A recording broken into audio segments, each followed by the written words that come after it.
Hello and welcome to the Golf Course Lawn Show.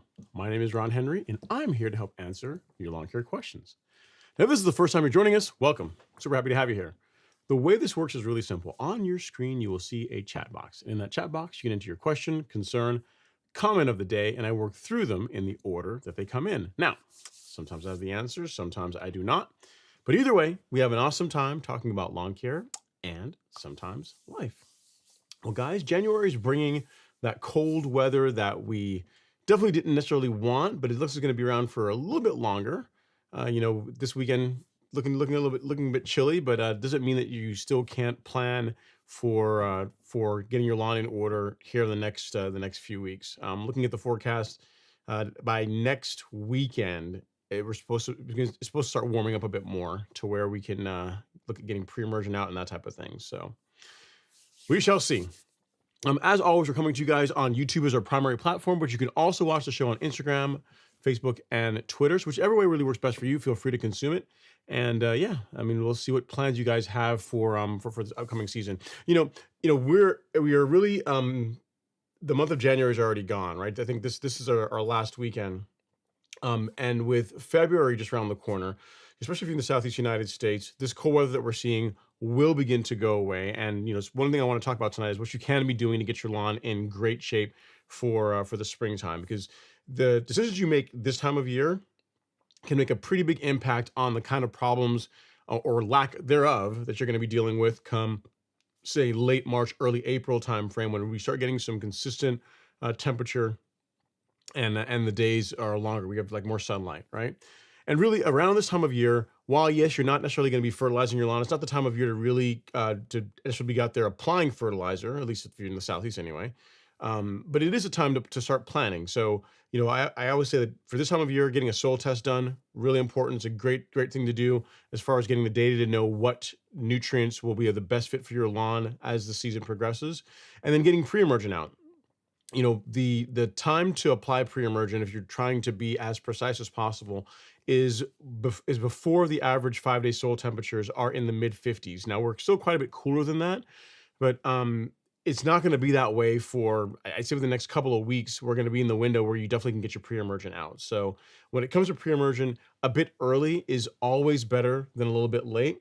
And when you look at the options that really work well for springtime, like your prodiamine or your dithiopyr, all of those, both those products have, residual cycles, or they will work for 3 to 4 months, depending on temperature, weather, those type of things.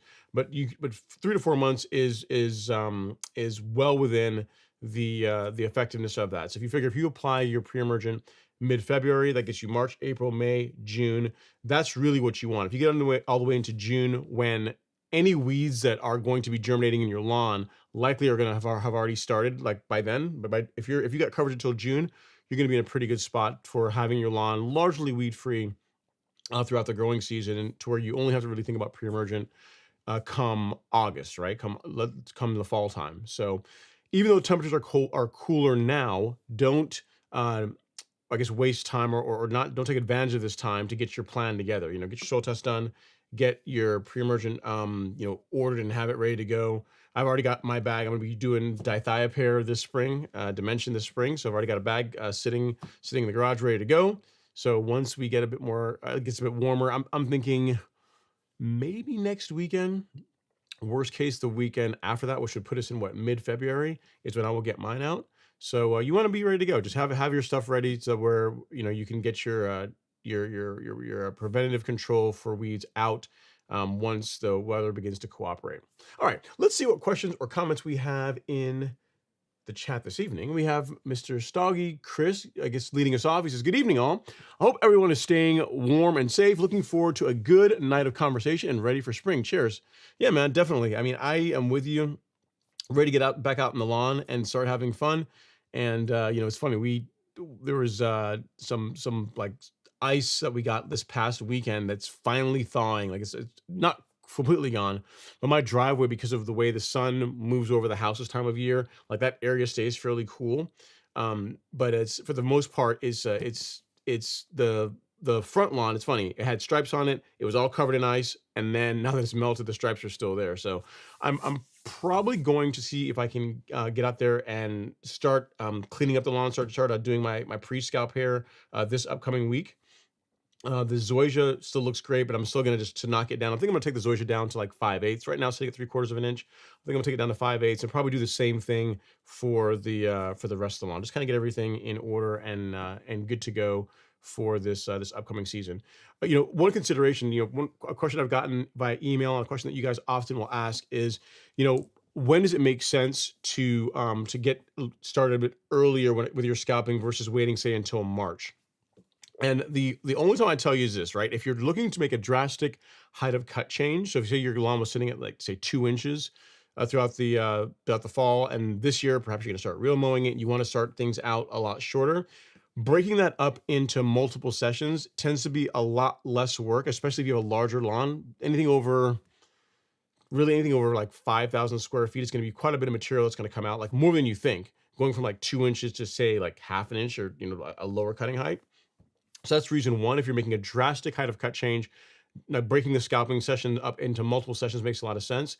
And then second, if for pre-emergent you're putting out a granular product, so if you're going with granular pre-emergent instead of liquid, if you can thin the lawn out just a little bit, what you're going to do is you're going to make it easier for the granules to get to the soil when you run your irrigation, or when you get rainfall. It's going to make it easier for them to get to the soil and get watered into where they can work better, right? If you're doing a liquid, if you're doing something like prodiamine, like we got Resolute 65 here, like something like this, it doesn't necessarily matter. I mean, because it's liquid, you're going to spray it, it's going to wash down and get in the soil pretty easy. But if you're using a granular, that is when it can make more sense to get your scalping done a little bit earlier, so that, again, you're just going to allow the product to work better. All right. So since I'm going to be going with dithiopyr this spring, and it's going to be in granular form, I'm going to get some of my scalping work done a bit earlier before I get the product out. Again, maybe next weekend. Worst case, it'll be mid-February when I get mine applied. So just be sure to subscribe to the channel, stay posted, because whenever I do it, you guys will be able to check that out. All right. Okay, next up, we have Dan Taylor. What's going on, Dan? Hope you're doing well, sir. He says, good evening to all. What's going on? Glad to see that you are taking some time to come hang out, even though we have this cool weather. I know it's not much time to be out in the lawn, but I still appreciate the diehards coming in just to support the show and say hi.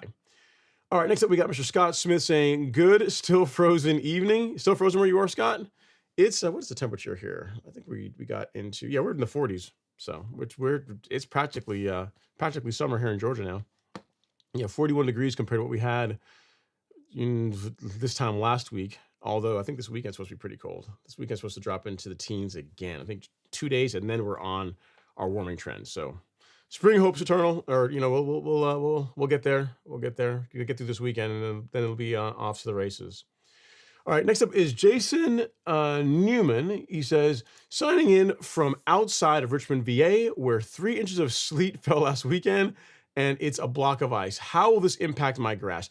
It'll be fine, Jason. What I would say is this, is if you can stay off of it, that would be ideal. Like, don't get out there and, not that you'd be out playing sports on the grass, but if you could just stay off the grass, allow it to melt, that's going to be fine. I mean, your lawn's highly unlikely to suffer any permanent damage from this.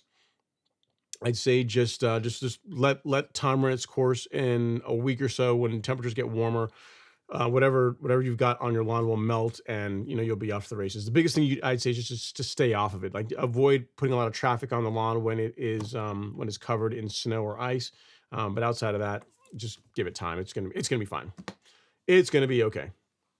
All right, next up is Dan Lynch, 5894. He says, should I scalp before putting out first after pre-emergent? Great question, Dan. Yes, it is. So I do, and I am, because I'm doing a granular pre-emergent. If you're doing liquid, it's not as necessary. But if you're planning on scalping this year, or if you're trying to do like a major how to cut change, and you've got the time to do it, it's not going to hurt to get your scalping done prior to putting pre-emergent out. But I think that's really more important if you're going with a granular option for your pre-emergent versus liquid. Liquid doesn't really matter as much, but for granular, yes, I would go and do some cleanup work, especially if you're planning on scalping your lawn, like say in March, right? Because here what can happen. You get out there and you put out, let's say your lawn's at, I don't know, 1.5 inches right now, right? I know your lawn would never be that tall, but let's say that's the height it's at. You go put out a granular pre-emergent, whether it be prodiamine, dithiopyr, whatever you happen to be using, and then a few weeks from now, you go out to scalp.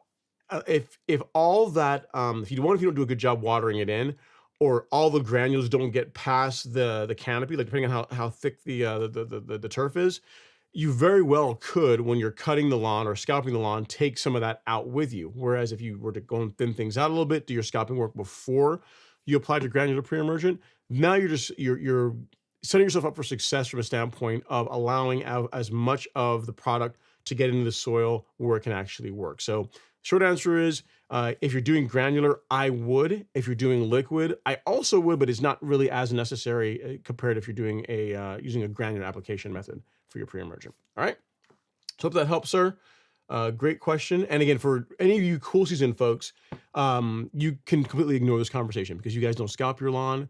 You're not going to be doing any kind of, probably unlikely to be doing any kind of major how to cut changes. So the granules will eventually make their way into the soil. For us in the Southeast, where February, March timeframe, folks are prone to give their lawn a reset to kind of get things jumpstart the season through scalping. That is where, in my opinion, getting some of that cleanup work done a bit earlier, it can have some advantages for just getting more out of your pre-emergent app. All right, but for cool season folks, you can completely ignore this section because it's not for you.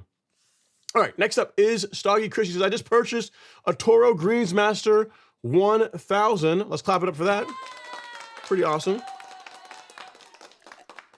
Good choice. He's looking forward to using it this year. So here's the thing, Chris. What were you coming from? What do you have before? You didn't give us enough context. We've already congratulated you on the new mower. Congrats on that. Great choice. Can't go wrong with really from anything Toro makes, but Greensmaster is one of their better products. I guess, what were you mowing with before? Because if you're going from, say, rotary to reel, it's going to be a bit of an adjustment. If you're going from like another rotary, like maybe, not a non-greens mower to a greens mower, you're going to really appreciate just the way it cuts, man. I mean, nothing cuts. Like, my best cutting mower is my Greensmaster 1600. It is by far the best cutting. The best striping mower is the Owlet, largely because it just weighs a ton. It's a really heavy mower, so it really burns those stripes in. But as far as like just the quality of cut, GM 1600 is a thing of beauty. I think you can be very happy with your 1000. Only advice I could tell you is just keep it sharp. Those mowers are fairly easy to take care of. You know, assuming it's already sharp now, you've got fresh belts on it. Backlapping them is super easy. All you need is a drill, and I forget what drive it is. I'm not sure if it's 1/2 inch or 3/8 drive. I'm not sure. I think it's. I'm sorry. If it's 1/2 inch or 3/4 drive, I think it's 3/4. I think. Don't hold me to that, but I think so. I think it's the larger one. But there's like a plug on for backlapping your mower. There's a plug on the if you're standing behind it on the right side. Like there's a little gearbox. I'm assuming your mower is like set up like mine, which I think the 1000 is. A little plastic plug. You remove that, and you're gonna see like a square. Like it looks like where you could insert a 3/8 or sorry 3/4 inch drive, and then you can use that to backlap your mower. So I mean, as far as keeping it sharp, once you've got a nice fresh grind on it, pretty easy to do throughout the season. It's a really easy mower to take care of. So just enjoy it, mow frequently, keep it sharp, and you're gonna really love the results you get with it. Great choice, great choice. All right. Next up, we have Dan Taylor. He says, I put my pre-emergent out 2 weeks ago. Will this unusual cold weather affect it? Nope, you'll be fine. You'll be fine. So Dan's already ahead of the game. He's like on the same program as like a lot of the lawn care services in my area. They've already been rolling trucks and putting out pre-emergent. It's not going to negatively affect anything. You're going to be just fine. You know, the biggest thing is apply your pre-emergent, water it in, and then you're going to be good to go.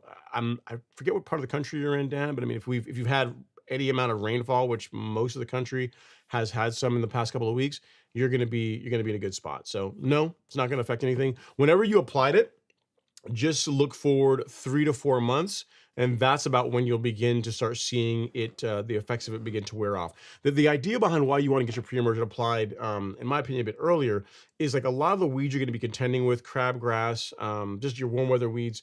It's really around March timeframe, April timeframe is when they're really going to start germinating and becoming a mess in your lawn. So if you can get ahead of that, like what you obviously have done by having your pre-emergent applied and watered in before that, you're going to be in a really good spot.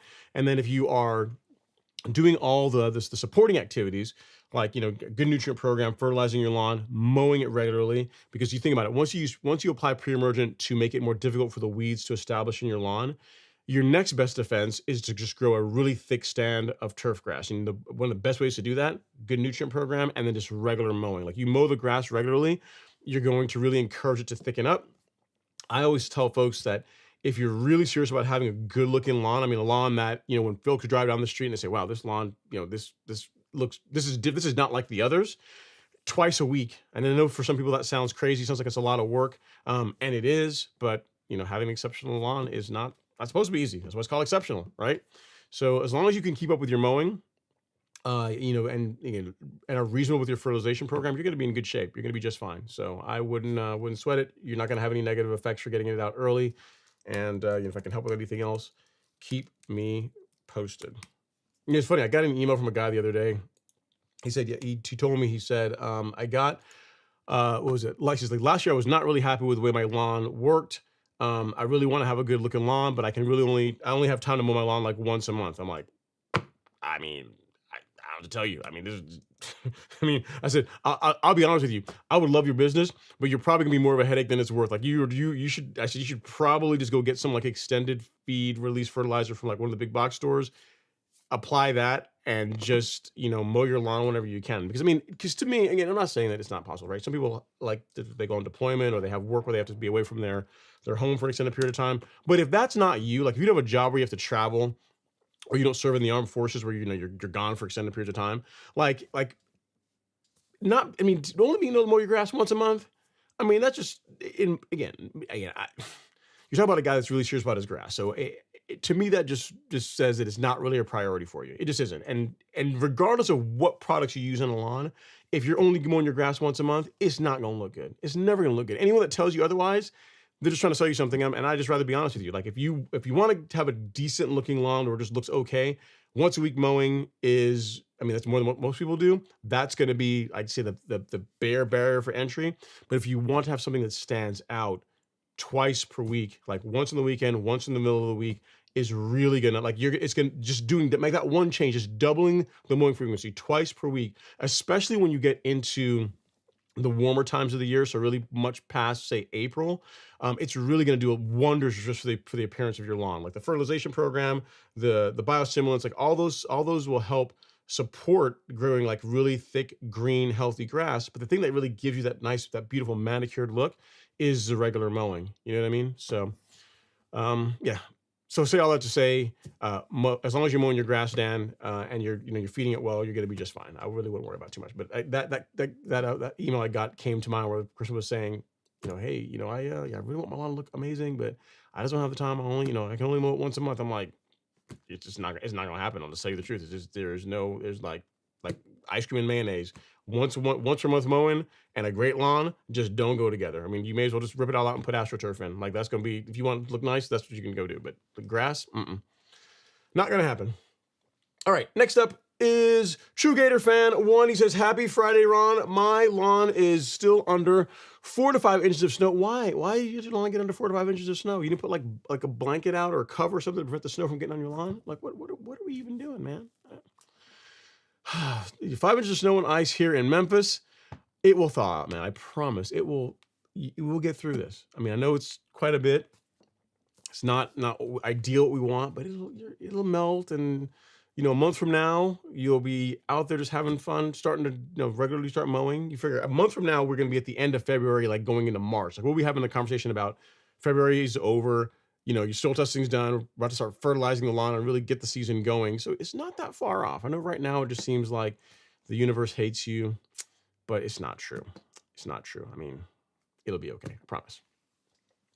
Next up, we have the Jess01. He says, we will have snow in North Carolina this weekend. When will be good to do the scalp here? When it melts, I'd say a couple of weeks from now. I'm looking at the forecast. It's going to be cool this upcoming week, and then again, assuming that the weather's supposed to it can be believed that far out, it's going to start warming up after that. So I would say, you know what? I'm going to give you a date. I'm going to give you a date to assess or to plan for. Right now, you can adjust this as need be, but I'd say Valentine's Day. Now, here's the thing: if you got a significant other, don't go mow your grass on Valentine's Day unless she's really understanding. I don't want to get in trouble with anybody, but I would say that's if you had to do some planning ahead of time, I'd say Valentine's Day weekend, which is the 14th and the 15th. You could do it Sunday the 15th, right? Because Valentine's Day is a Saturday. You could do it that weekend. You plan for that weekend to do your scalping work and your pre-emergent work. That's probably going to be a good, it's probably good. That's a good plan. I would go with that. You can adjust here and there, but I think that's going to be okay. This upcoming week's going to be pretty cool, but after that, we should start getting some warmer weather. With you being in North Carolina too, you're a bit cooler than we are in Georgia, but it's not, we're kind of similar. Again, depending on where you are in NC, but I'd say look at mid-February, a couple of weeks from now. All right. Okay. Next up is JR Elite 1. He says, hey, how you doing, Ron? Can't complain. In Cali, 80 degrees. Should I kill off the rye so the St. Augustine could come up, or should I just scalp it and let the heat kill the rye? So, it depends, right? So you're St. Augustine, it's 80 degrees. Well, where in California are you, man?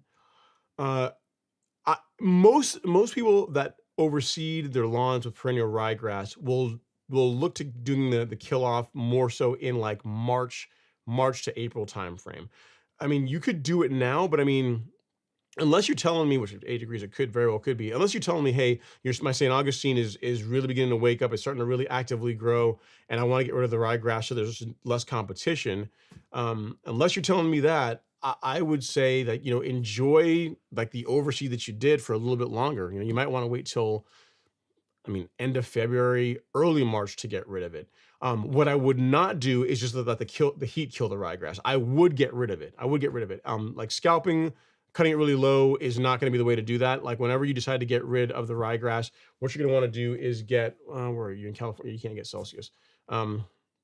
What you could have done, I mean, if you didn't live in California, is you could have gotten Celsius. Like this is a great option to use to get rid of um, a ryegrass overseed in a warm season lawn like St. Augustine or Bermuda.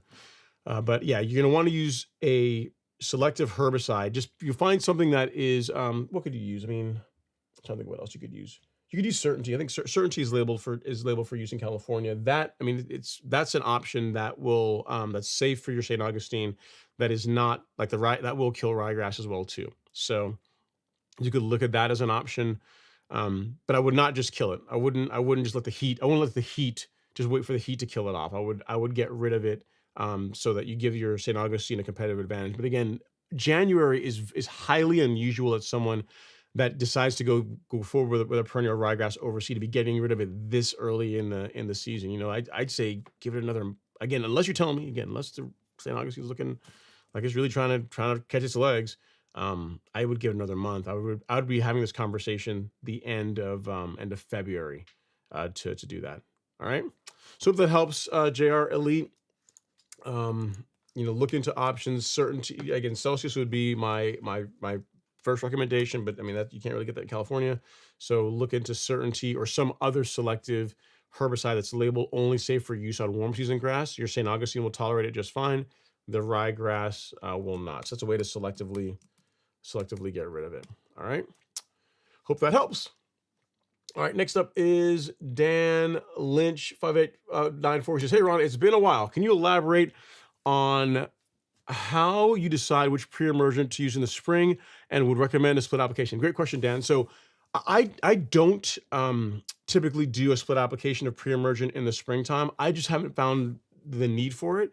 I tend to do a single application at the higher end of the rate card in the spring, and that's served me really well for all the years that I've been doing it. As far as deciding between pre-emergents, there's tons of different options out there. The ones that are probably the most common are prodiamine and dithiopyr. So as far if you're looking at the brand names for them, they will be like Barricade or Dimension. In my opinion, for the spring, Dimension is a better choice, largely for the reason that it has the ability to control young crabgrass. I mean, both will work well. Some people say that prodiamine lasts a little bit longer than dithiopyr. Whether that's true or not, I can't say for sure. But as far as if you just read the label and what weeds is designed to control and what post-emergent control you can get, because dithiopyr can control young crabgrass, it's better suited as an option, in my opinion, for a spring pre-emergent. And then if you were going to go with, say, prodiamine for the fall, that would make sense. So if I were using those two products, if I were using like dithiopyr and prodiamine as my pre-emergent choices for the season, I would go with Dimension or dithiopyr in the springtime, and I would go with with two applications of prodiamine in the fall. So what I'm talking about is if we go to the golf course lawn store, if you go to shop and then weed killer and then pre-emergent, you'll see a bunch of different options here, right? You got Spectacle Flow, which for warm season grass is the bee's knees. Absolutely love it. But if we're talking about we're talking about all three of them, all these options, right? So Spectacle Flow for warm season grass only. Really, I'm a fan of using it in the fall. Some people use it in the springtime for keeping doveweed away, but I'm a fan of using Spectacle Flow primarily as a fall pre-emergent. Again, it's what I use on my lawn. It is more expensive, but it's expensive because it's amazing. Like as far as like limiting or just reducing the chance of you having Poa annua in your lawn, like I've tried a bunch of different options for pre-emergent. Nothing touches Spectacle Flow in my case. For my lawn and for other people that have tried it, really, really good feedback as far as the results they get with it. Prodiamine and Dimension, these are both great options. You got we have prodiamine in liquid form and also in the two granulars. Again, for me, Dimension in the springtime makes a lot of sense. Prodiamine in the fall, because you think about it, your spring pre-emergent, you're for the big thing you're trying to keep out of your lawn for the most part is you're trying to limit spurge and you're also trying to limit crabgrass, right? Those are the two weeds that are kind of a pain to deal with. And both of these are excellent for that. So with Dimension, if you apply that in say mid-February, or in your case, you've already done an application in January, you fast forward 3 to 4 months, that gets you all the way into like May timeframe.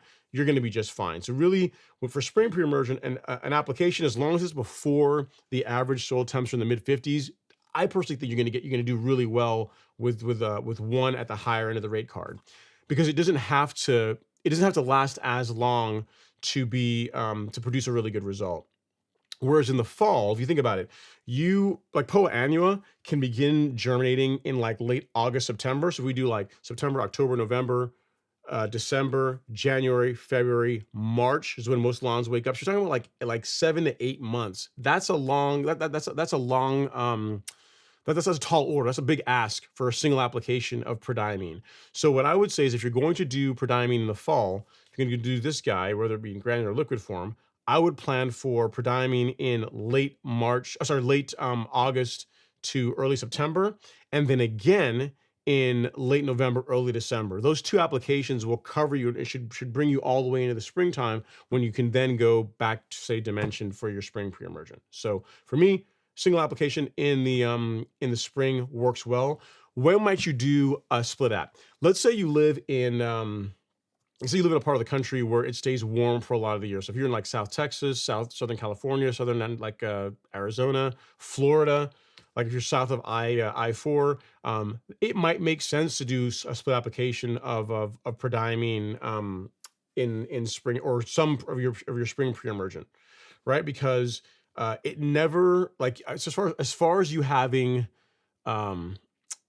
a season where where it gets truly cold, and you'll get away from warm weather weeds and into cool season weeds. Like, you really don't have that if you're in the southern part of the country. So in those cases, I could see doing a split app of pre-emergent in the springtime. But for most of the country, one app higher into the rate card, I personally think works really well. I mean, I personally have done that for years and years, and have had great results with it. There's lots of folks that follow the program that we have on the Golf Course Lawn Store and have done the same thing. Single application, higher into the rate card in the springtime, and they're absolutely fine. As long as they're mowing their grass and feeding it, they don't really have issues. It's really in the fall where doing two apps, I think, really makes the most sense, especially if you're using something like prodiamine. Like Spectacle, if you went at 0.2 of an ounce at per 1,000, like in September, that technically could get you all the way until springtime, because it has a pretty long residual. Like Spectacle lasts a lot longer than these guys do. But outside of that, really, you're gonna want to doing multiple apps of prodiamine in the fall is gonna get you the best result. All right. So I hope that helps, Dan. So let me see your question: which pre-emergent to use? I covered that. And when I recommend a split application, I also covered that. So hopefully that helps. Short answer is springtime, one app; fall, two apps. That's what I would do. Just save yourself, unnecessary. It keeps you from having to do unnecessary extra work. All right. Okay. Next up, we have Off-Road NV. He says, "Countdown to spring. Happy Friday, Ron." Yeah, happy Friday indeed. I mean, it doesn't feel like spring today because it's kind of cold outside, but again, we only got another 3-4 weeks. We'll be on a solid warming trend. You know what I mean? You guys will be sitting there like looking at your bag of fertilizer and whispering sweet nothings to it, getting ready to get out there, start having fun on the lawn. And then you'll have to be out there. So enjoy this downtime. Enjoy this time when you don't really have to do anything other than wait for warmer days. Okay, next up we have the Jesp. He says, "We'll use Scalp and then apply pre-emergent to the winter weeds." I will.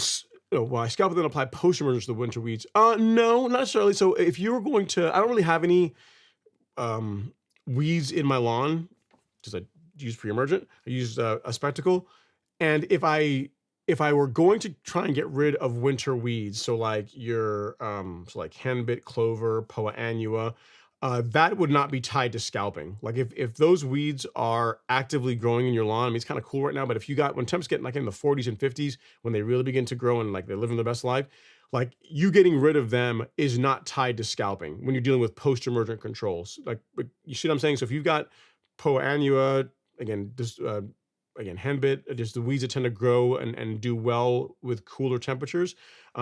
The How you determine when you want to get rid of them or when you want to use post-emergent herbicide to get rid of them is, are they actively growing? And if that's the answer to that is yes, then you would go ahead and use the correct product to go and eliminate them.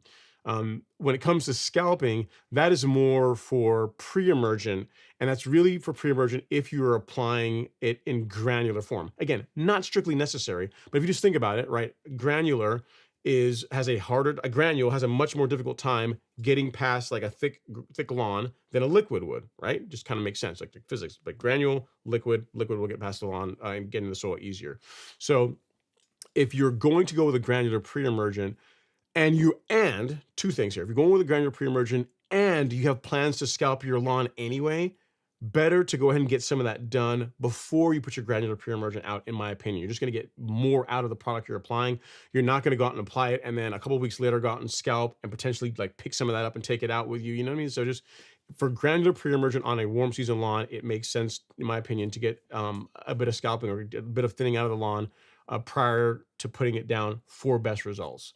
But for post-emergent control, it doesn't really matter. Whenever the weeds are actively growing, use the correct herbicide that's safe for your grass and that it's labeled to control that weed, and you're off to the races. All right. Hope that helps the Jesp. It's a good question, but yeah, no scalping in your. And you think about it, for the most part, if you're looking to control you're looking to control a weed that's in your lawn now, you really wouldn't want to cut it before you scalped it. You know, if you were going to do anything, you would go out there and you would, let's say you had like some Poa annua in your lawn, right?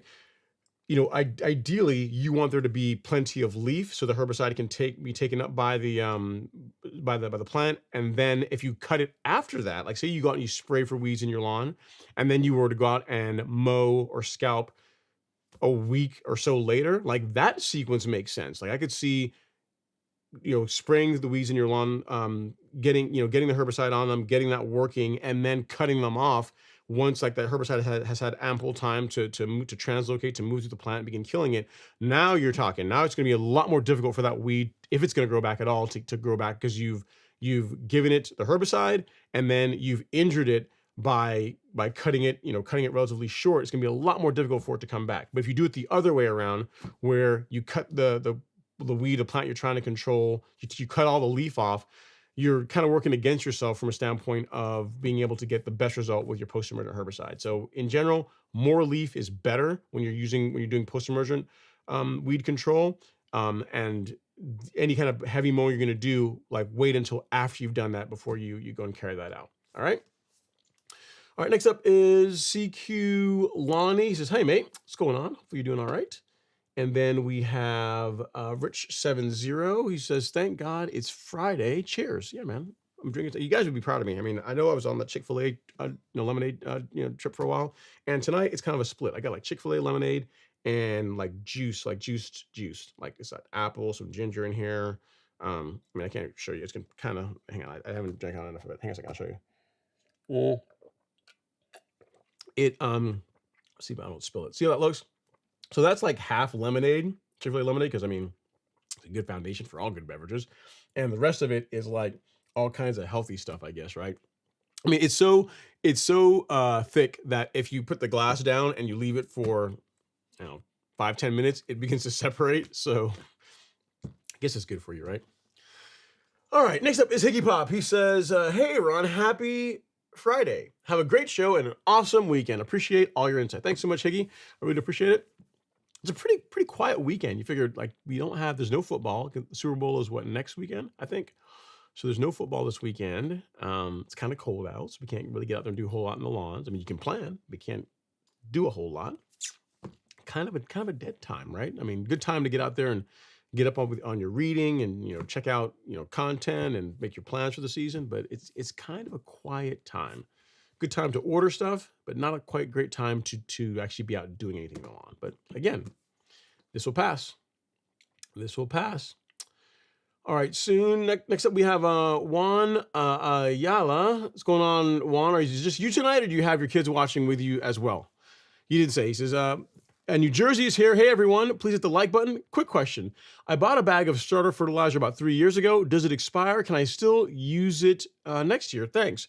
Yeah. So, I mean, as long as the fertilizer is like the bag was unopened, it was sealed. If you pick the bag up and the granules are still separated, meaning it's still like if you can shake it and it still does this, right? So it's not like it hasn't gotten moisture into the bag, then yeah, you can still use it. As far as it expiring, I mean, the biggest enemy of granular fertilizer is moisture getting into the bag. So if that's not you, like the bag is still, it's been kept dry, it's been kept in a cool place, yeah, I would use it. 'Cause, I mean, otherwise, what are you going to do? You mean you have to dispose of it somehow, and why, if you've got the stuff, why not make use of what you got? You know what I mean? So yeah, I would use what you have, assuming that it's still like a granule. It's not like a solid chunk of fertilizer. And yes, you can. I think you say next year. I guess you mean like this season. If you want to use it this season, you absolutely could. Again, as long as it hasn't like solidified or anything like that. Okay. Great question, sir. The Triller from Manila, you made it, man. I know the last couple of weeks you missed it, but you're here tonight. He says, hey, Ron, and happy Friday. Hopefully, this is the last round of snow for us. Stay warm, everyone, and be safe. Tell me about it, man. It's going to get cold this weekend, but then, it's kind of like, cold, a little bit warmer, cold, a little bit warmer. It's going to start stair-stepping up to being warm, more warm. So let's hope that this weekend is the floor for cold weather in 2026 until like December of 2026, right? Let's just hope like this weekend is it. From here on out, we're going to kind of be working our way to warmer temps. All right. Next up is still the Jackie Bear. He says, I'll return soon. Happy stream, everybody. What's going on, Jackie? Well, thanks for letting us know that you came in and that everything was good. And she'll be back, I guess, a bit later, assuming the show is still going.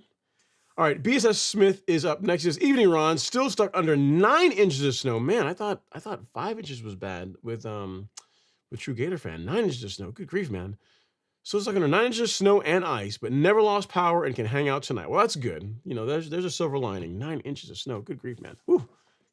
I can't imagine what would happen to Georgia, to Atlanta. I say Georgia. I mean, not the up in the mountains areas, but I mean, like, can you imagine if Atlanta and the suburbs surrounding areas got 9 inches of snow and ice? Whew. Wow, that would be not good. We're not really equipped. We're not equipped for that. That would be no bueno.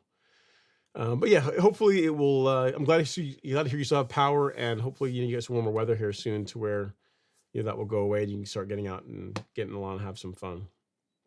All right. Alaya MC has a question. He says, I used your Country Club 14714 and 1608 last season, and it worked really well. Glad to hear that. But what's your go-to granular fertilizer? Okay, I'm gonna let you know a secret. Okay, let you know a secret, but you can't tell anybody because there's only like 58 of us in here, and whatever, I'll just delete the stream afterwards. So I'm gonna tell you, you can't share with anyone else. My go-to granular fertilizer is the 1608. It's the same stuff that you're using. I mean, it would kind of be disingenuous, right, for me to like say, hey guys, buy this stuff, buy these fertilizer, but then I have like a secret stash of like unobtainium, right? That wouldn't make sense.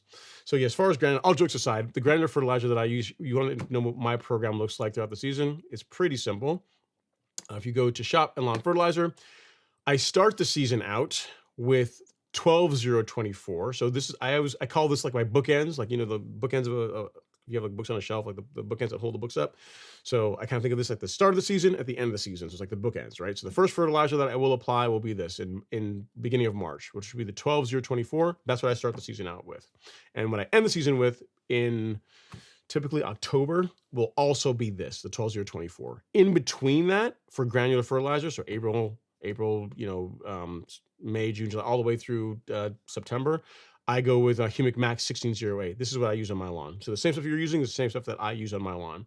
The situation where I would do 14714, like last year, this is a good point. So 14714, I did use this on the front lawn when the zoysia was going in. So I'm not sure how long you've been following the content, but last year I did a renovation of the front lawn. I took out the Bermuda, put zoysia in, and for the starter fertilizer for the zoysia, I did apply this, but that's highly abnormal. I don't ever really use this fertilizer on my lawn because my soil has plenty of phosphorus. So typically it's the 12-0-24, and then the 1608 is what I use every month from a granular standpoint.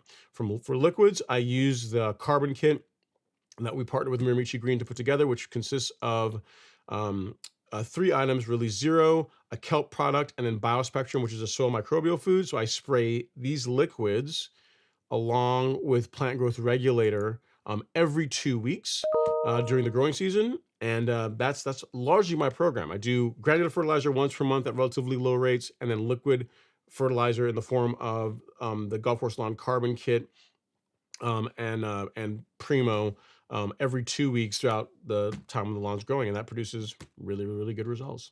We also have a 22-3, like a higher nitrogen fertilizer option, and a micronutrient. So if you want that extra boost of iron, this also goes in the tank along with my Primo and the carbon kit, the micronutrient.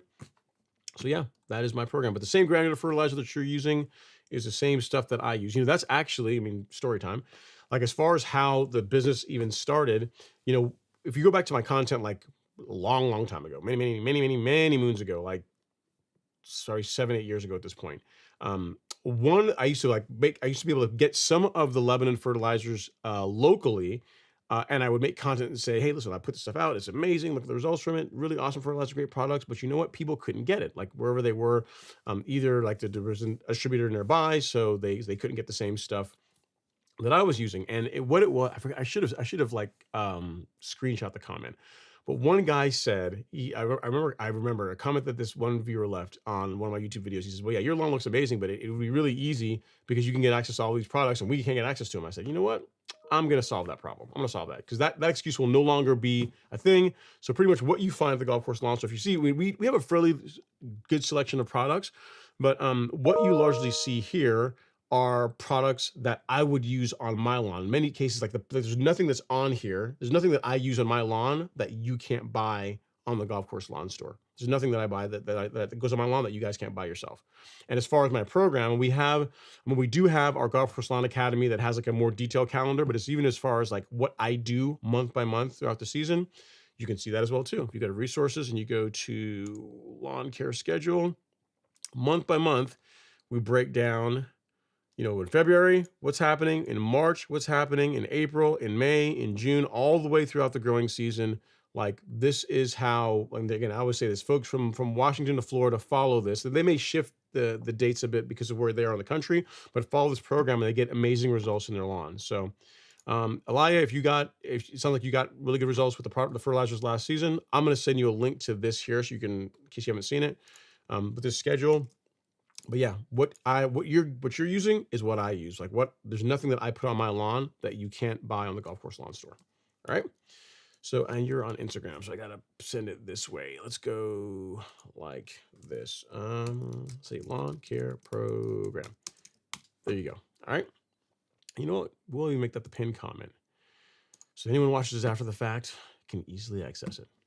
Hope that helps, sir. Glad to hear the products worked well for you. And if I can help with anything, do let me know. All right, next up we have Whiskey Blood 7258. He says, hope everyone is well and staying warm.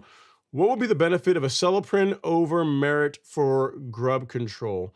Okay, so I have to look at all the insects that, what is merit? What's the active ingredient in merit? Let me look here really quickly.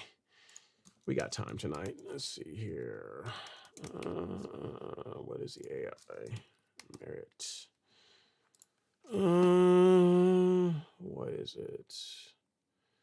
Okay, acelepryn. Okay, acelepryn. Okay, so good insecticide again for grubs, but I don't know what this has for. Yes, I'm looking here. So white grubs.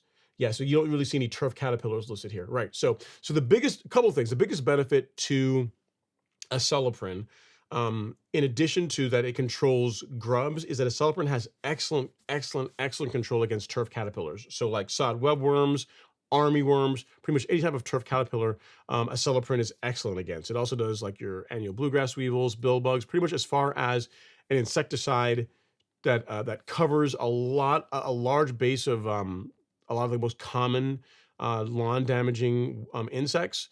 Acelepryn's tough to beat. Like I'm trying to think of what it doesn't cover. Like I think Bermuda grass mites, like that it does not do. But for your more common, like your grubs, chinch bugs, again, turf caterpillars. Acelepryn really tough to beat. The active ingredient in acelepryn, chlorantraniliprole, is also, as far as like an eco-friendly type of insecticide, really, really good. So it's great, really effective, kills a lot of bugs and stuff that we don't want in our lawns that will damage our turf. But it also is it's better for pollinators and also for earthworms. So as far as like putting an insecticide out that, again, very effective, it covers more, controls more lawn damaging insects than what's that Merit does. But it's also just more eco-friendly, right? So just I always tell folks, it kills the stuff that you want and don't want in your lawn and leaves the stuff around that you do want. So for that reason, in my opinion, it's a better product. So that's why I use it. And I use Acelepryn as my insecticide, and I use Headway G or Pillar SC for my fungicide. So hope that helps answer your question, Whiskey Blood. Great question. We carry Acelepryn both in, where is it here, under shop and fungicide insecticide, both in a liquid and granular form. So whichever way really works best for you. They're both equally effective, either form of it. If you're fine with spraying liquid, the cool thing with the liquid, I'll tell you is this much, right? The cool thing with liquids is that if you're spraying, you want to apply other products at the same time. Liquids make it a lot easier to do that. And if you know what bug or what insect you're trying to control in particular, it's easier to have tighter control over application rates when you're using liquids versus using granular. So for example, if you have armyworms in your lawn, you wouldn't have it in this time of year, but let's say you did, right? And you know that for a fact that this is what I've got in my lawn. The rate for Acelepryn SC, if all you're trying to control is armyworms, is quite a bit lower than what you would use for, say, even grubs. So you're able to extend the use of the product. You're able to make this bottle last a lot longer. Whereas for the granular, you can jockey the rates. You can adjust the rates here and there, but it's more challenging to have as tight control with a granular versus a liquid. But either one of these equally effective. I just tell folks, pick the application type that suits you and go to town. But I mean, as far as a good insecticide for residential lawns, really tough to beat Acelepryn. You didn't ask about it, but an excellent fungicide option. Either Headway for granular or liquid, or Pillar SC for liquid. Really tough to beat as well too. So this is what I use on my lawn. It's either Acelepryn and Pillar or Acelepryn and Headway. It's one of the two. This year I haven't decided what I'm going to do as yet, but Acelepryn is definitely going to be it. I haven't decided whether I'm going to do Pillar SC or Headway G this year as yet. All right. So if that helps, Whiskey Blood, you can't go wrong with the granular or the liquid. But the biggest thing is just it controls more stuff. It's a more the active ingredient is more eco-friendly, and it's a great product. Again, I started using Acelepryn 4 years ago. And again, haven't looked back. I mean, it's really, really tough to beat. Okay, next up, we have Jay Rivera. He says, "Hey, Ron, hope all is well. Jay from New Milford, New Jersey, with a cool season lawn. I would like to overseed in the early spring due to bare spots from seeds that didn't germinate from last fall's overseed. But I also want to put down prodiamine. So you want pre-emergent and you want to seed your lawn in the springtime. Wondering how you would personally go about this timing-wise. I would like to scalp as part of the after winter cleanup prior to the overseed, of course." Okay, so let me see what else we have here. Any more? Okay, so let's do soup points. Okay, so here's the thing. You're not going to like my answer, Jay, but I'm trying to save you from frustration. You kind of have to pick. You have to pick. Do you want to get excellent germination rates from your seeding work this spring? Or do you want to limit the amount of weeds you're going to have to contend with in the spring and summer?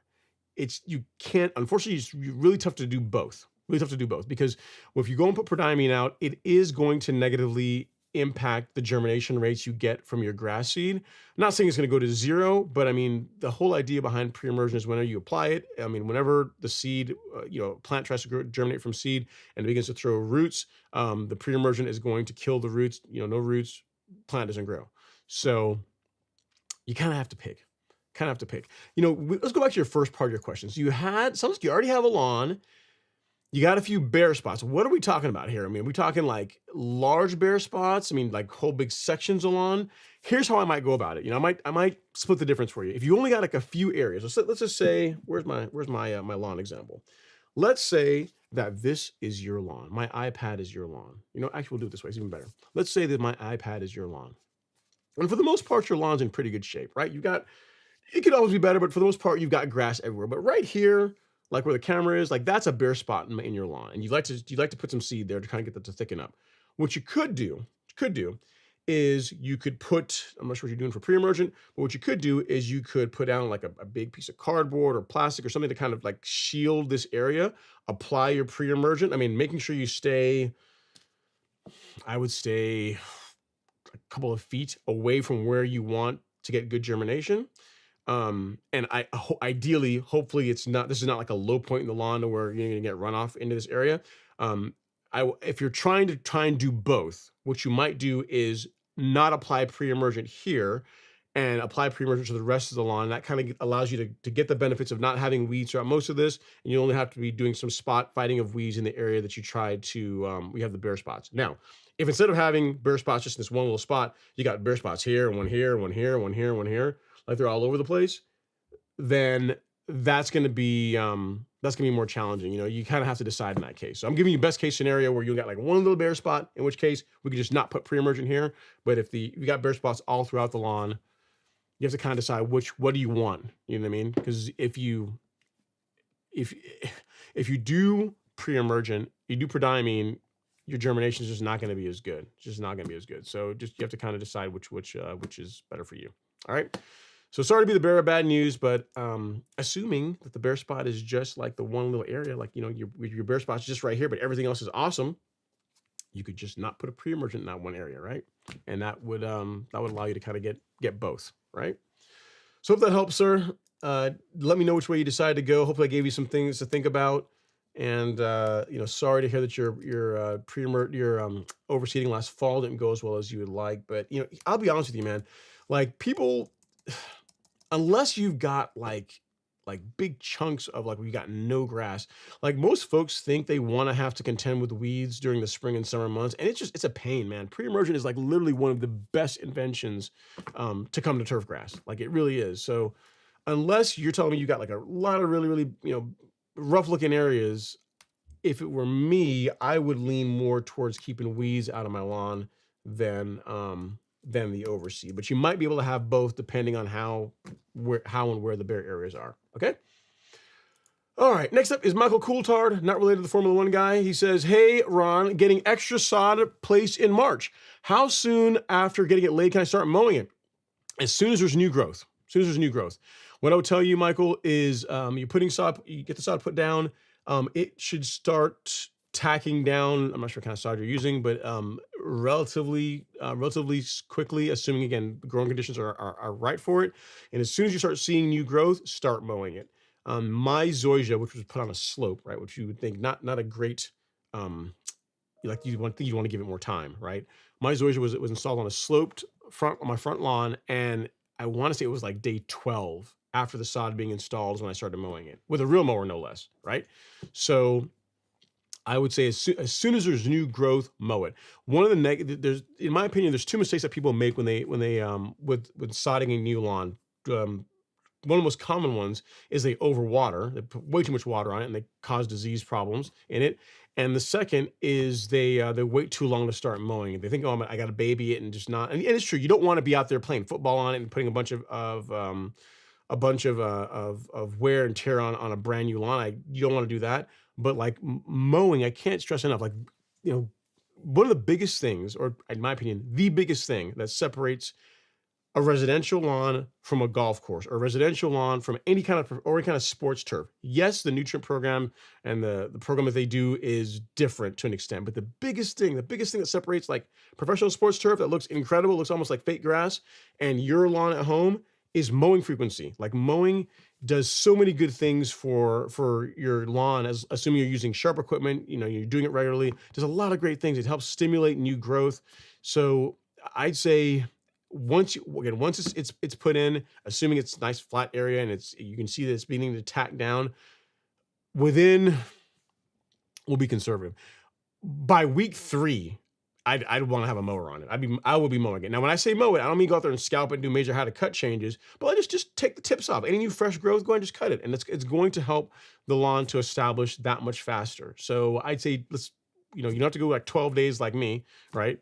But you could, if you wanted to be again even more conservative, say by the 3 week point, between week 2 and 3, I would look at I'd assess how it's looking, assess it whether it's tacked down well enough, and then get out there, put a nice light cut. Again, we're not trying to make any major how to cut changes. We're just taking a taste off. We're telling the grass, hey, your grass, it's okay to grow. Just take the tips off, and it's going to do really good things for your lawn. All right, don't overwater it, and begin mowing it as soon as there's new growth. That's what I would tell you. And you said, should I wait until it warms up to put the pre-emergent down? Columbus, Georgia area. Okay, so I will tell you, like my Bermuda sod was installed in, I'm assuming it's Bermuda because you're saying you're Columbus, Georgia now, was installed in December. And then the following March, just 3 months later, it got pre-emergent, and my lawn was absolutely great. There was no issues with it at all, right? If you're putting in new sod in March, I don't know that I really would do pre-emergent, man. I'll be honest with you. I don't know that I would, because, Bermuda grasses will probably be okay, but it's better to not apply pre-emergent. It's better to not put any herbicides or anything that's going to limit root establishment on a new lawn. Like, you just really don't want to do that. For a Bermuda grass lawn, for a zoysia lawn, 3 months, you can probably be fine. But if you're doing it in March and you're in Columbus, like you're south of me, so you're already, depending on when you do it in March, you're already going to be at the point where you would have wanted to already have your pre-emergent out. So what I would do, because you're trying to pick which is more important to you. Like, sod is not inexpensive, and I imagine you want to get your lawn to establish and really look good. So if it were me, I would just resign to the fact that, yeah, I'm probably going to be fighting a bit more weeds this season than I say this time next year, but it's going to be better for your lawn. So given the choice, I would forego pre-emergent on a brand new Bermuda lawn that's being sodded in March, and just realize that you just may have to spot spray here and there throughout the season, because again, the timing just really doesn't work well for sod going in March, and then really pre-emergent really should have been applied, worst case, like early March.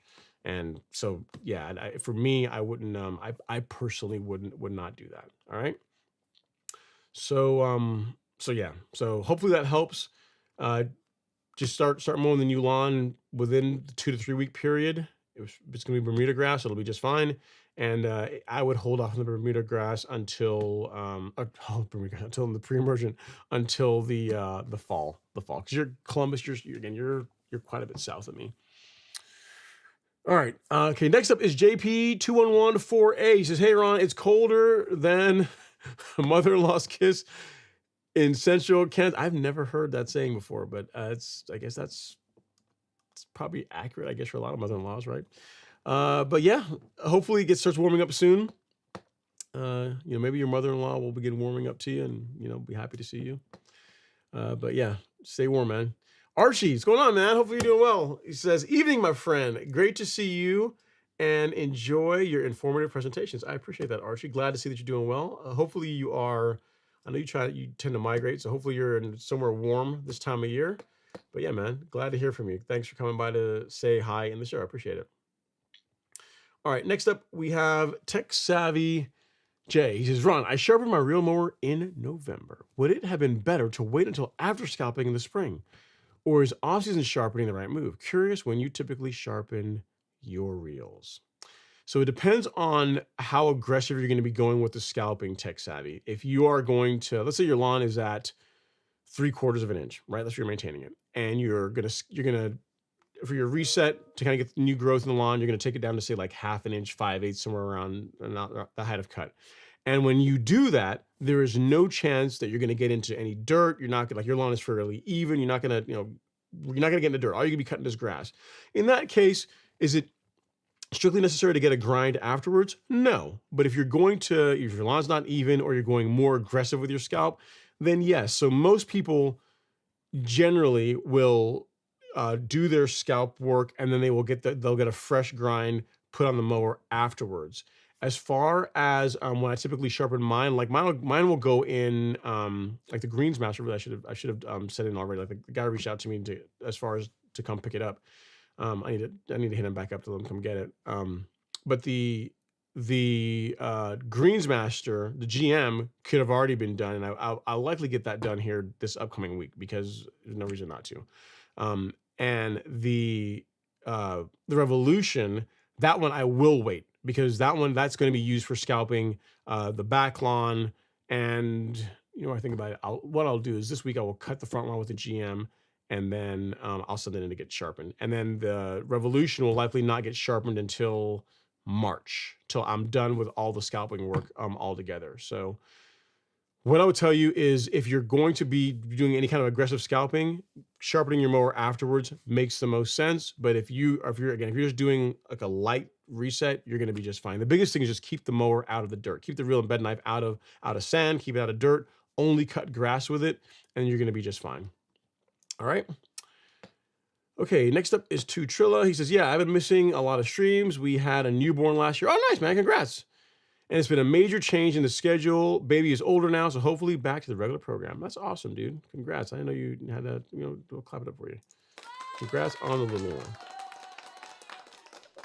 one. All right.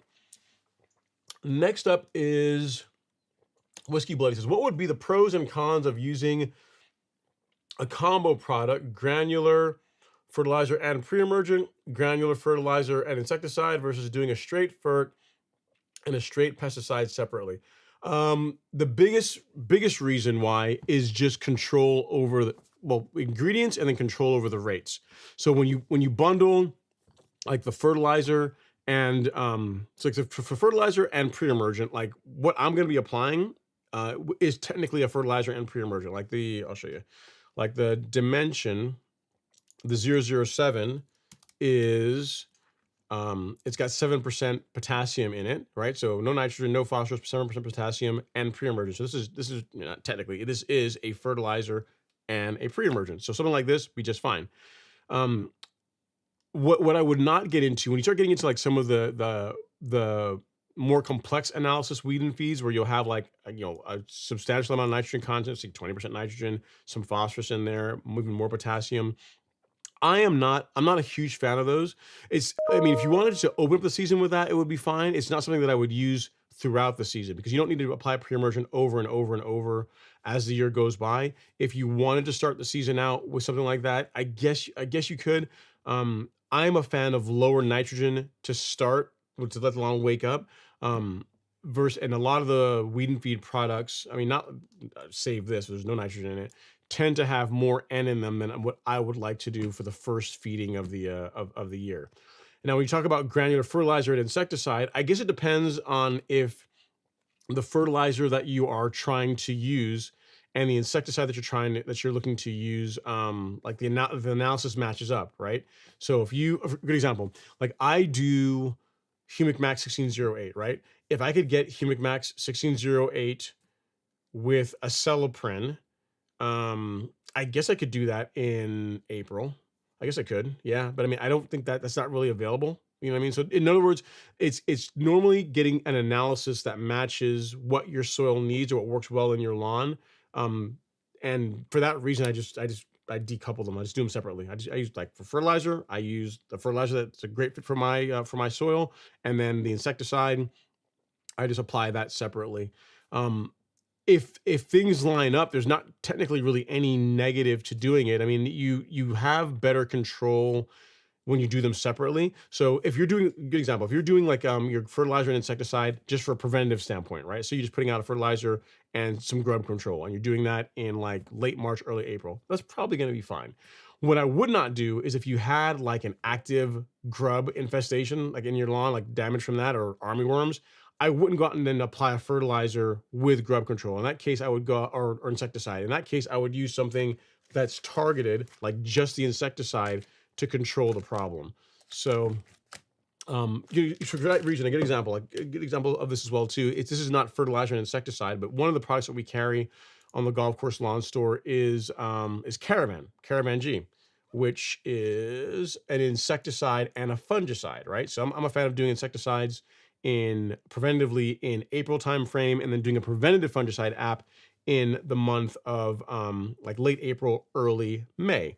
So if you wanted a product, right, to get you some grub control and also to get a fungicide applied, you could do Caravan to fit that bill. It checks both boxes. And the timing around when you would do both of them is close enough that it would work well. Now, what we recommend is our 2 fungicide apps in the spring. So you would do, say, one in May and then one in June. Caravan would really only make sense to do for the May app, because you don't need to do insecticide again in June. You see what I'm saying? So in that case, you do Caravan, which would cover your grub control and fungicide for the first app, and then you would switch to just a straight fungicide like Headway for the second one. So if I say all this to say is that if what you're trying to do, if it lines up, you know what I'm saying? So again, a good example would be if I could get Humic Max 1608 and a Celiprin in the same bag, that would work just fine for April. Now, a negative of that is kind of unlikely that I'm going to use an entire bag on my lawn. Let's say I get like a 50-pound bag of like this. It's a blend of Humic Max of 1608 and a Celiprin. Really, I can only use that in April and again in like August. Otherwise, I've got like fertilizer that I really can't use just a straight fertilizer, and I've got insecticide that I can't really use just a straight insecticide because the two are put together. So it's a convenience thing. Again, if you look at how I do run my program, I am a big fan of a la carte. Like I like to do my fungicides separately, my insecticides separately. I have better control over the rates. I can apply them whenever I want to apply them. It can be a more expensive way of doing it because you're buying like individual products. But I think that it's in many ways it's better, because if I have like a disease problem in my lawn, all I have to apply is fungicide. I don't have to apply fertilizer and fungicide. If I happen, heaven forbid, I have like armyworms or some other like lawn damaging insect in my lawn, I can use just a Celiprin. I don't have to do fertilizer and a Celiprin. So it's a convenience thing. Outside of Caravan, I don't think we really carry any outside of Caravan and like the pre-emergents. I don't think we really carry a lot of any other combination products. Everything else is pretty much a la carte. So hope that helps, Whiskey Blood. Kind of a long answer to your question, but the answer in long short of it is if the application of both products aligns and makes sense, sounds great. But that's not always the case, and a lot of times it's difficult to find a fertilizer that fits your lawn and also has the insecticide, or in your case, pre-emergent that you're trying to use. All right. So for that reason, I don't really do it. Okay. Next up is Michael Coulthard. He says, another question for leveling. Can I just use sand, or would it be better to use sand with compost? Don't plan on doing this until April, May timeframe, but was just interested in your thoughts. I'm a fan of doing a blend. I really am. Now, I say that because I have access to, pretty easy for me to find it here where I am in Georgia, right? I can get the big yellow bag from Supersod. Like they make an excellent, like that's, if you can get your hands on that stuff, it's incredible.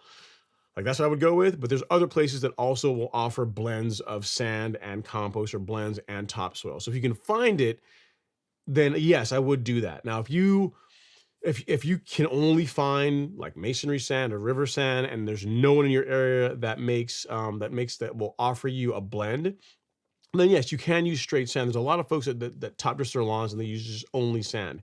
If it were me though, I would, given the choice, I would do a blend, because you're using this as an opportunity to introduce some organic material to the soil, and then you're getting the benefits of the improved drainage and structure from the sand. So given the choice, I would do a blend. If you can't get a blend, just straight sand will be just fine too. All right.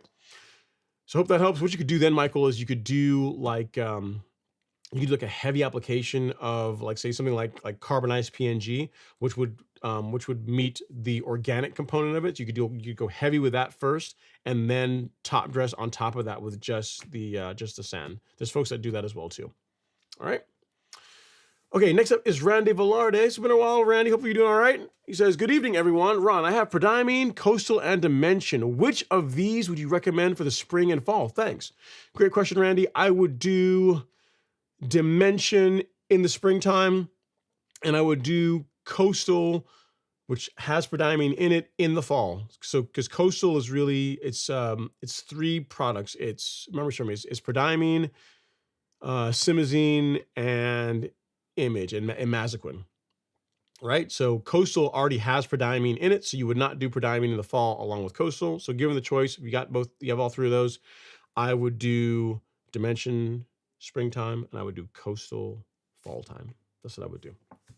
All right, that will that, in my opinion, you're using the products at the time of year that they're best suited for. Like coastal, I always call it like poor man's spectacle flow. Although really, if you add up what it costs to buy all them separately now and mix it and all this kind of stuff, it's really, I mean, it's still less expensive than spectacle, but not that much.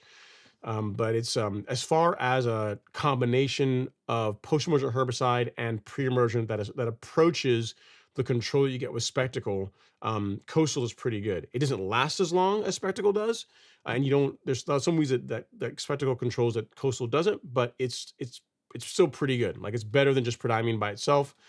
So if you got that, I would roll with that in the fall. It's a good choice. I've used it before in the past. So until I found spectacle, and then it was like, well, no need for this anymore. So, but if you got it, use it. May as well use up what you got. All right. Next up, we have Gerald Jennings. He says, Ron, I usually backlap my McLean mower twice a season. How often should I take it in for a proper grind? It's a good question, Gerald. Whenever you backlap and it's still not cutting paper, so here's how I would go about it. You check the mower with paper all the way across, and it's no longer cutting paper. Your next thing is going to be to check the tolerance, like the clearance between the reel and bed knife. Maybe you can, I don't know how to do that on McLean, but like with a Greensmaster, it's like really easy. It's like detents. So you can go in like 2 clicks on each side and then check it, make sure there's not too much contact. Oh, still not cutting paper across? Time for a backlap. So we go through, we backlap it, dry the mower off, dry everything off, check it's cutting paper across. Great, happy days. We're out to go mow the lawn.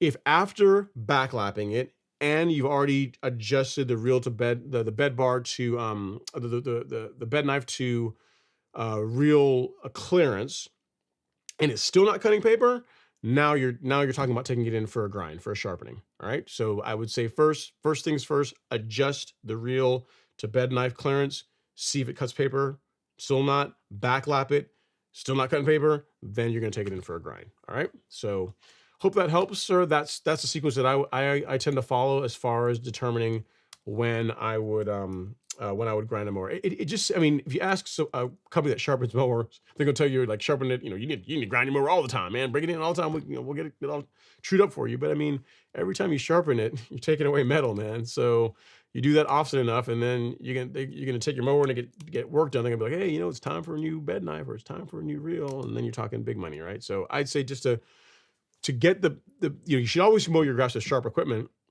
but I would always try backlapping first before you go and take material off if you can. All right. All right. Mr. Hayes is up next. Says, hello, Ron and all. Just checking in. Thanks, Mr. Hayes. Thanks for stopping by to say hello. Appreciate you. And then Mr. Ninos Yokana. He says, hello, at Ron Henry. Just came home. Wanted to drop by and say hello and pass you my big like. Snow covering the ground still. Thanks so much, Ninos. I really appreciate it. Yeah, guys, so we got like 60 folks in the live stream, only 48 likes. I know we can do better than that. So if you guys would not mind hitting the like button ever so gently, I'll even put some intermission music on for you. I'll look for the next comment, take a sip of my juice and lemonade and this really healthy drink. If you guys wouldn't mind hitting the like button, I'd really appreciate it. Costs you absolutely nothing. Free way to support the content.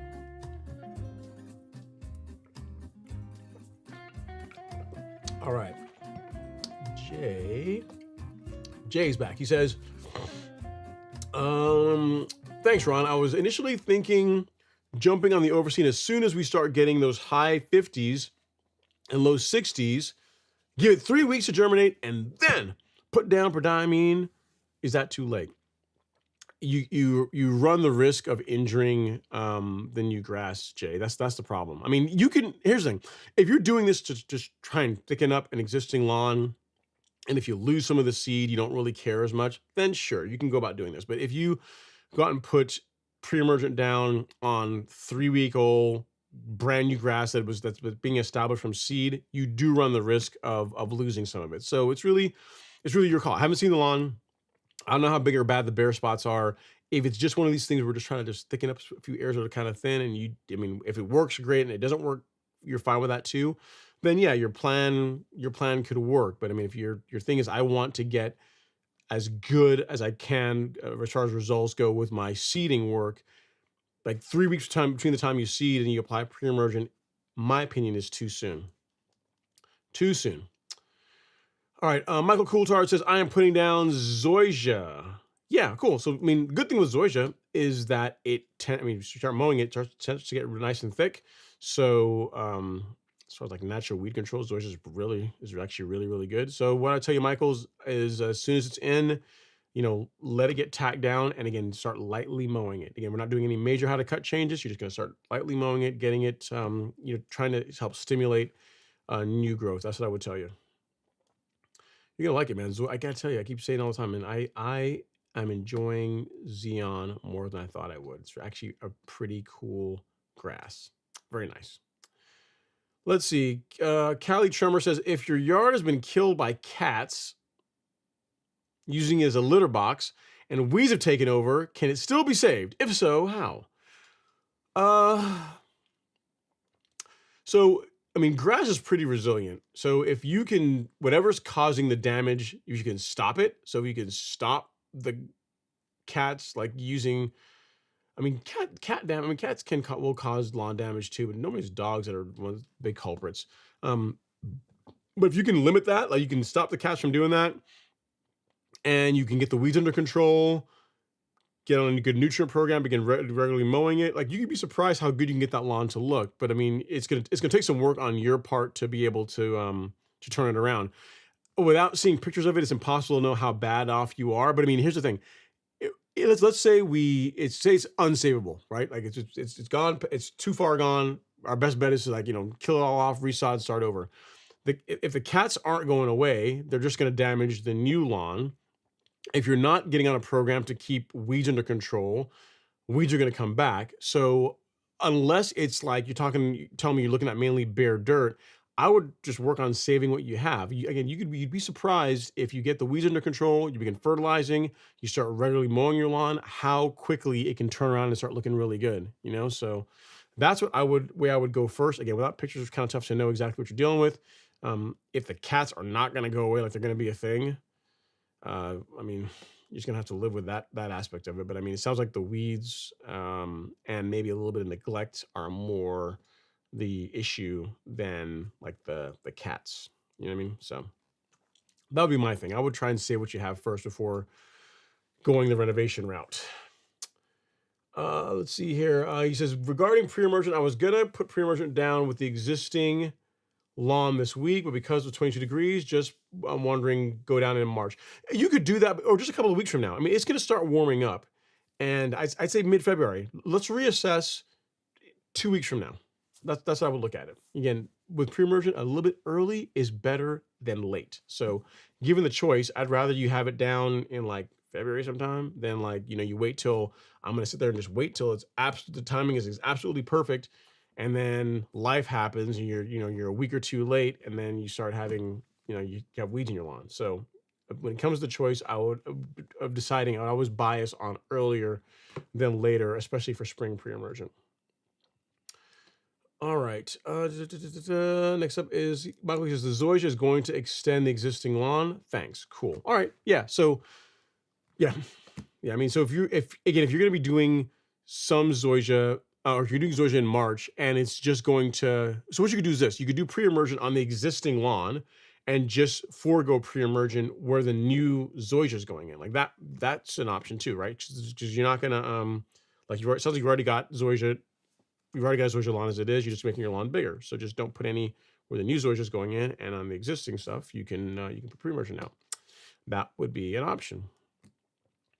Next up is Mr. Andre Taylor. Says, what's going on, Ron? Happy Friday. What's going on, Andre? Thanks for stopping by and saying hello as always. I appreciate you. Jason Newman is up next. He says, first time switching from granular to liquid pre-emergent and nitrogen applications. Oh, the joys of liquid sprays. Suggestions on tips for calibrating a sprayer and calculating correctly? Yeah. So what I'll tell you is this. I've got a video on how to calibrate your sprayer. There's tons of different ways of doing it. I just have one way, my way of doing it. So I'll send you that.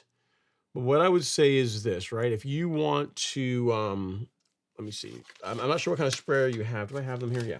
I don't know what kind of sprayer you have, but a couple of decisions you're going to want to make. Two of the most important decisions you're going to want to make outside of calibrating your sprayer is using the correct spray nozzle depending on what you're applying. So for lawn care, for the most part, there are two spray nozzles that you need. You want to have. You want this one, which is a fine spray nozzle, right? Primarily for foliar sprays. So post-emergent herbicides, plant growth regulator, liquid fertilizer, herbicides. You want this. And then for anything going in the soil, so pre-emergent, fungicide, insecticides, you're going to want to go with a flood jet tip, right? So something like this. You can kind of see if it focuses. Big notch. So big water droplets, better, easier, faster to get past the grass in the soil. Finer droplets, better suited for coating, gently coating the leaf of the plant. So you want to have a good set of spray nozzles. If you don't have those, I will put them in the chat for you. So you'll have both, Jason. So you'll be all set to go. So here you go for our spray nozzles. Wait, let me get this going like this, like that. Oh, that paste did not come out. It came out kind of craptastic. Let's fix that real quick. Remove that, and we'll do.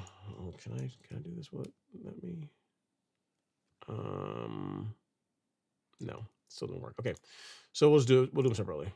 So this is your flood jet, which is for your pre-emergent fungicide, insecticide. And then this is for pretty much everything else. So for the most part, this is the sprayer, the red nozzle. The red is one that's going to live on your sprayer for most of the year. And then the flood jet just a few times for pre-emergent fungicide and insecticide apps. So you need those two. And as far as how to calibrate your sprayer, let me find my video. Oh, where is search? Why do they changed YouTube Studio? Let me find this video for you. Hang on. One sec. It's from several years ago. It's an oldie, but it's a goodie. It's one that folks still get a lot of value out of. And the long short, I'll tell you is this, Jason, even when you go through this video and you figure out what you calculated what your approximate walking speed needs to be, here's what I would still recommend, especially if it's your first time you're getting used to using spraying liquids. Get or measure off or mark off a 20 by 50 foot section of your lawn, so 1,000 square feet, and put only water in your sprayer. What you can do is this, right? Here's like a if you don't want to do any math and you want to do like an easy or kind of a coarse way of calibrating your sprayer, is take your sprayer, put 2 gallons of water in it, 2 gallons, exactly 2 gallons of water, measure out a 20 by 50 foot section, and then walk that section spraying only water, right? When you get to the end of it, take what's left in the sprayer. If everything works out pretty well, you should have about 1 gallon left, and then pour that back into a container, measure how much water you've got left. And if you got a ton left, then you're walking too fast. If you don't have enough, or if you use like 1.5 gallons, then you're walking too slow, or you're not, or your pressure needs to be adjusted. That's a way of doing it without doing a bunch of math. But I mean, the math actually isn't really hard. And this video, I just found it. This video will get you all squared away as far as how to calibrate. Let me see here, sprayer calibration. Yeah, so between that video and the 2 spray tips, nozzles that you now have in the chat, you'll be well on your way to get into doing good. And regardless of what the numbers come out to whenever you do your calculations, just put a couple gallons of water in the sprayer, walk a 20 by 50 foot section with just water, because you're not going to burn, you're not going to damage anything just doing that. And that's going to allow you to, it's an easy, low risk way of figuring out, hey, here's what my walking pace needs to be. This is what my overlaps need to be like to put out about 1 gallon of solution, 1 gallon of water over 1,000 square feet. Once you've got that figured out, which really isn't that hard, you're off the races. That's literally the hardest part of using a sprayer.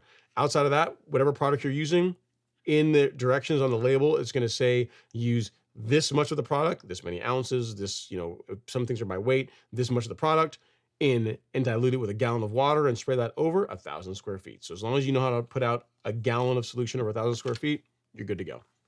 And now you know how to do it. You got a calibration video and you got a set of nozzles that will work well for you. Okay. All right. Next up, we got Mr. Robert Wallace. What's going on, Robert? Hopefully doing well. Are you still a Clemson fan? Oh, no one's perfect. He says, happy Friday, Ron. I can't wait until this winter weather is over. We're supposed to get 6 to 8 inches of snow this weekend. Hey, man, listen, here's the thing. In Georgia, and I know there's some parts of the country they got it really bad. In Georgia, it was a bit overblown. Last weekend, you thought it was going to be the end. It's going to be snowpocalypse, like we were going to be all done. I mean, it's a little something, but it wasn't a whole lot to write home about. This, we'll see. I mean, they say there's going to be a little bit of snow tomorrow. We'll see. I may have to eat my words. I'll be like, oh man, guys, it's really bad. It's real bad. Robert was right. But I think you're in South Carolina, so you shouldn't be. 6 to 8 inches of snow is a lot, man. I don't think you guys are gonna get that much. If you do, take a picture and send it to me. I want to see this. I want to see 6 to 8 inches of snow in South Carolina.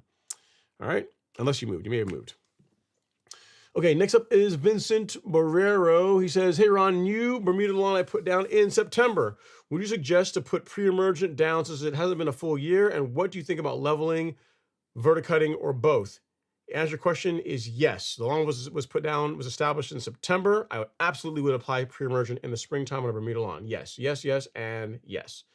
And then as far as leveling and verticutting, yeah. I mean, if you're using verticutting as a way to thin out the lawn, especially if you're real mowing, it's a good practice to incorporate into your program. Makes a lot of sense.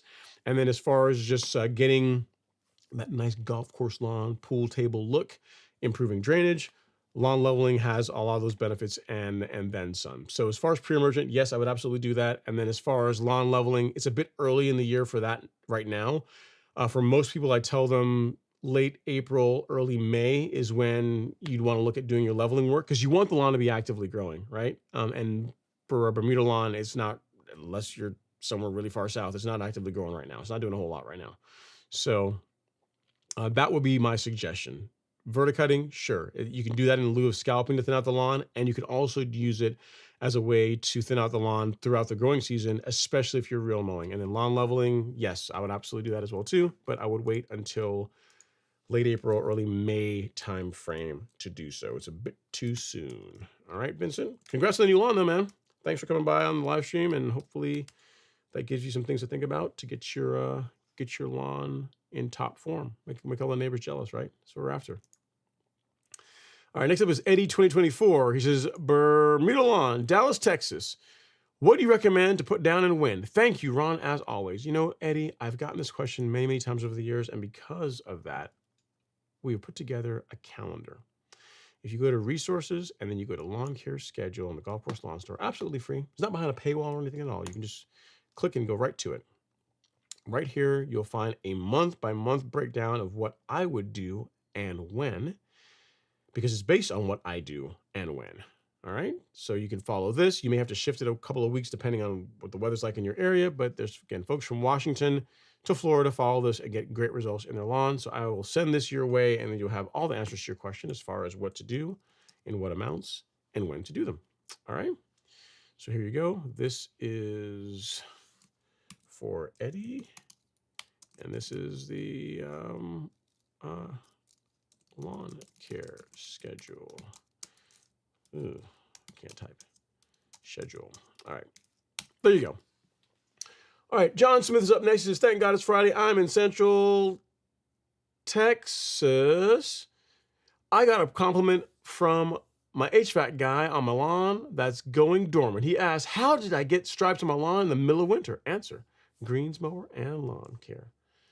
He says, thanks to you, Ron, and your guidance. Actually, it's thanks to you because you know what, John? I mean, I've done a lot of things. I have not one time have I mowed your lawn. Not once. Not once. I've never been. I don't even know what your lawn looks like. I've never mowed your lawn once. You've done all that. So yes, I've given you some advice that it was likely you were able to take some of it and put it in your program, but you did all the work. You did the work. So you know the results. The results are the fruits of your labor. So glad to hear that. You always like to hear that, right? When folks come by and they're like, "Hey, man, you know, it's fake grass." Or great question is, what kind of grass is this? Oh, it's the same grass that's in that lawn over there. It's just cared for a lot better. That's all it is. You know. Right equipment on it. In your case, greens mower. Tough to beat that. All right, Joey is up next. He says, in North Carolina, we're getting snow. Wife, wife caught my yard on wife caught my yard on fire, and I put a lot of money into it. Life sucks. It'll come back, man. How did she get cut your lawn on fire? Like, I mean, did she did you have like a bonfire or something, and it got out of control and burned the lawn? I mean, at any rate, it's probably going to come back. Like, there's some folks that will burn their lawns. I would say it's common practice. It's something that some people do, especially in the southeast Bermuda lawns. To instead of scalping, they just set the lawn on fire. So your lawn will likely come back, but it's a good story, man. You only gave us half of it. You didn't tell us the whole thing. Like, how did your lawn catch fire? That would have been really good. Been good to know. California Trimmer says, where can I email you? My email is ron@golfcourselawn.com. You can send me an email there, Cali Trimmer. You can send me like 1 or 2 pictures of what you're dealing with, and I'll probably tell you the same thing. We can probably save it. But yeah, you can send an email there and I'll take a look and I'll let you know what I think. All right. Okay, next up is Vahid Navi. He says, from the Great White North, he says, happy Friday, everyone. Dear Ron, may I know the rate of wetting agent per 1,000 square feet? Is it 1 ounce per 1,000 square foot to spray 1 gallon? I'm not sure what wetting agents you're talking about. Like, the label is going to give you rates. The label is going to give you rates. If it's a concentrate, and like, in other words, the product assumes you're going to be diluting it with water, which a lot of them do, then yes, 1 gallon over 1,000 square feet or 2 gallons of water over 1,000 square feet will work fine. It really depends on what the label says. You know what I mean? For a wetting agent, I might be inclined to go with more carriers, so go with more water, because the thing when it comes to this, right? When it comes to products in general, or like in this case of a wetting agent, like when it gives you a rate of this much of the product over 1,000 square feet, whether you mix that with, as long as you're reasonable with how much you dilute it, but whether you mix that with a gallon of water or a gallon and a half of water, maybe up to 2 gallons of water, doesn't really matter as long as the amount of active ingredient, the amount of product goes over the correct amount of square footage. Again, for a wetting agent, the idea is that you don't want to get this into the soil. So if you went with 1 gallon per 1,000, you're more than likely going to want to have to run an irrigation cycle afterwards. Whereas if you go with 2 gallons per 1,000, less so. You probably still want to run irrigation, but it's less critical, and just makes it easier for you to cover that area better. So without knowing what product you're talking about, I would say I would refer to the label. Again, if it's a concentrate and it's saying, mix this with water, then you could do whatever it says. What does it say? 1 ounce? Yeah. So if it's 1 ounce per 1,000 square feet, you take that 1 ounce and mix it with 1 gallon of water, or take that 1 ounce and mix it with 2 gallons of water. Either way will work, as long as whichever you decide goes over 1,000 square feet. So if you take 1 ounce, put in 2 gallons of water, 2 gallons has to go over 1,000 square feet. If you take 1 ounce, put in a gallon of water, 1 gallon has to go over 1,000 square feet. So, again, I would probably go a little bit higher in the dilution rate for a wetting agent than, say, like herbicides. Like that works pretty well, just 1 gallon per 1,000. But wetting agent, maybe a bit heavier, maybe a bit more water, I should say. All right. Alan Stuffin says, I am from Ontario, Canada, and I enjoy watching your podcast. Thanks so much, man. That's awesome. I appreciate that. I'm sure it's pretty cold up in Ontario right now. We're complaining about 40-degree weather. What is Ontario temperature? Probably going to tell me in Celsius. Come on, Google. It's not crazy. 10 degrees Fahrenheit. Y'all can keep it, but I actually thought it would be colder than that right now. That's not horrible. Not great, but not as bad as I thought. I thought you'd be in the negatives, but cool. But he says, I am from Ontario as well. Cool. Look at you guys, man. Canadians getting together. All right. Next up is Travel Real Mo. He says, what's up, Ron and Golf Course Lawn Squad? Happy Friday. Come on, springtime. Tell me about it, man. Right? Tell me about it. This weather will go away soon. It'll start warming up here soon. Taylor PhD is now into the chat. He says, hey, Ron, I just resodded my St. Augustine lawn in December. Any tips for going into the spring? I would mow it. I would mow it and I would feed it. You just resodded in December. whether you decide you're going to go pre-emergent or not, that's kind of up to you.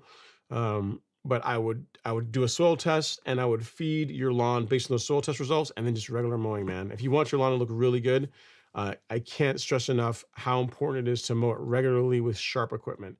If you want a lawn that's going to look better than any of the lawns on your street, keep your mower sharp, cut it twice a week. It's going to be really tough to touch if you have the time to be able to do that. And as far as a schedule you can follow, I showed it already in the chat. It's actually pinned as the pinned comment in the chat, but I'll send it to you as well. If you look here, Taylor, this will, outside the scalping part, like this will apply largely to a St. Augustine lawn as well. So you can follow that, and it will do good things for your lawn as long as you keep up with your mowing. All right. Alan says, I'm the head greenskeeper up at Oshawa Lawn Bowling Club, and we play on a bent grass surface where we keep a height of cut of 0.140 for club play and 0.125 for tournaments. What fertilizer should we use? You're going to want to, a greens grade, like a very fine prill. So, you're in Ontario. So, I'll show you what we have, but you're probably not, I don't know, you guys might be able to get it. You're not gonna be able to order from, you might be able to get it because I know that Canada's really funny about fertilizers and stuff. But if you look at your standard fertilizers, Alan, like for most, like you go to like your Home Depot or any of your other normal like garden stores, the prill size is going to be something like this. This is not going to work for your Bowling Green. Like this will be all over the surface. You're going to be able to see it. Just for reference, this is the tip of a pen, and this is the prill size. So you can kind of see how the tip of a pen compares to that. Pretty big, not going to work. For we'll go down a little bit more. The fertilizer that I use on my lawn, which is not cut at the heights of cut that you're at, this is like 150 SGN prill, and you can see quite a bit smaller, still pretty tiny. For the most part, I apply this, it disappears. You can't even see the fertilizer has been applied on the lawn. However, for a Bowling Green, not quite enough, not quite good enough. What you're going to want is a greens grade option, an 80 SGN product, something like this. So this is, again, the same reference here is our pen, and you can see this is almost like a powder the way it looks, right? So you apply this even to your green, your Bowling Green, and it's pretty much going to disappear. Like it's not going to really impact play or anything like that. It's very, very fine. So as far as options, I'll share with you like what we carry. Again, I don't know if you're going to be able to get it in Ontario. I'll be able to find something similar, but if you go to the golf course lawn store, you go to shop, and then you go to lawn fertilizer. Either one of these, if you want a fertilizer with some potassium in it, with some phosphorus in it, this would be a good option. This is like a more complete fertilizer option. It's got some, again, your nitrogen, phosphorus, potassium. It's got some kelp in there. It's like a fertilizer and a biostimulant all in one. Excellent product. If all you're looking for is a bit of nitrogen and potassium, then this would be a good option. Of what we offer for granular, it's going to be one of only these two. Like anything else that we carry, like even this, the Humic Max 1608, like this is, let's have pictures here. This is the one I just showed you, the 150 SGN size. It's for a green, this is too big. Whereas for these guys, you can see the prill size is, that's a United States dime for reference, and you can see how it compares. It's tiny. So if you want a granular option, one of these two would be a great choice. If you're going to go with liquids, so you're going to spray fertilizer, then, and again, getting this in Canada, we can only ship this to US addresses. Like this is a good option. Our 22-3, it's got some kelp, some fulvic acid in it. So again, it's a fertilizer and biostimulant in one, would be great. And then for a nice pop of color, our micronutrients. So, these are good options. Miramichi green, if you want like a lower nitrogen option, you could go with our carbon kit. So this is release 901C, so 9% nitrogen, a kelp product. It's good for managing stress in the plant, and then a soil microbial food. Like all three of these are mixed together and sprayed at once. So you've got options for granular and for liquid. For a granular, you're absolutely gonna want to go with a greens grade prill. Nothing else is really gonna work for a Bowling Green. And then, for your regular feeding, you can go with liquid sprays. For your fungicides, same thing. Liquid sprays are going to be the way to go. So yeah, that is what I would look at. I'll share this with you again. We can only ship to addresses in the United States, so we're not going to be a ton of help, I don't think. But if you just want to have this as a reference to be able to look at, I will you'll have this, and you can maybe find places in your area that says, hey, what could you get me this kind of like this stuff? All right. So there you go. You got it in chat now. And again, if I help with anything else, let me know. It's pretty cool, man. If you get a chance, send me a picture of it. I mean, I guess it might be covered up, I imagine, because of the winter, cold weather right now. But if you can, email me a picture. My email is ron@golfcourselawn.com. Like when it's looking its absolute best in all its glory, send me a picture of the bowling green. I'd love to see it. I'll share it on the live stream. Folks can see what you guys are working with. Always like to see cool turf. All right. All right, next up is Ebony Man 281. He says, hey, Ron, sorry for coming in late. Is there a timing concern when it comes to pre-emergent and top dressing? There is. So for pre-emergent, especially in the springtime, what you want is to apply the pre-emergent before the average 5-day soil temperatures is in the mid-50s. Why in the mid-50s? Because that's when the weeds that we're trying to control, like crabgrass, begin to germinate. So kind of as the name implies, pre-emergent, you want to have it applied and in the soil profile prior to the weeds emerging. So that's why it's called pre-emergent. So for pre-emergent in the spring, before, not when, before the 5-day average is in the mid-50s, good time to get your pre-emergent out. In the fall, when soil temps are in the low 70s and trending cooler, you want to get your pre-emergent applied. As far as top dressing goes, whenever the lawn is actively growing. So in the Southeast United States, that's more like the April, May timeframe. That's when if you have Bermuda grass, a zoysia lawn, a St. Augustine lawn, like even cool season lawns, that's when they're trying to wake up and kind of getting going. So if you want to go and do any kind of top dressing work, that would be a good time to do it. For cool season lawns, you could also top dress in the fall. But yeah, the one thing that really has a timing element to it is the pre-emergent. You really want that you have to get correct. Top dressing, really, as long as the lawn is growing, you can do it pretty much during the growing season, right? So I say April, May, but you could just as easily do it in June, in July, and up to early August if you wanted to. So it's not quite as critical as the pre-emergent goes. All right. So hope that helps as far as you deciding on when you're going to do what and when. Pre-emergent being the thing that is got more of a timing element to it than the top dressing. Daryl is in the house. Actually, no, not Daryl. I mean, not yet. I got to get to him. Next, we got Vince. He says, thanks for the help, Ron. I'm in North Carolina, and I'm the only house in the neighborhood that has Bermuda. You're the only house in the neighborhood that has Bermuda? What kind of neighborhood do you live in? They don't have Bermuda grass everywhere. I don't know, man. May have to look at moving. He's got a new California trimmer and plan on doing all the above when spring starts. Cool. I like it. It says, is there a bagged leveling sand you'd recommend? For those that can't bulk purchase PJ quality sand. Not really, man. I mean, just what you can look at like a medium to coarse grade sand. So like an FA10 masonry sand, some paver sands, as long as it's not too coarse, can work. River sand can also work. So if you look at any of those can be options for sand for top dressing, which you don't want to use play sand. You don't want to use that fine, but like something that's medium to more on the medium coarser side is what I would go with. There's not like a brand or anything that I would recommend because I've never really bought it by the bag. Because frankly, it's expensive to buy it that way. Like what I would say is this, Randy, regardless of where you are, if you live in a part of the country where there's a golf course, they have access or they are getting their material from somewhere. So worst case, you could call them up and say, hey, listen, where are you guys getting your material? And they'll like, well, who are you? I'm like, hey, I'm trying to top dress my lawn. I'm looking for some quality material to be able to level my lawn with. And they'll be able to point you in the right direction.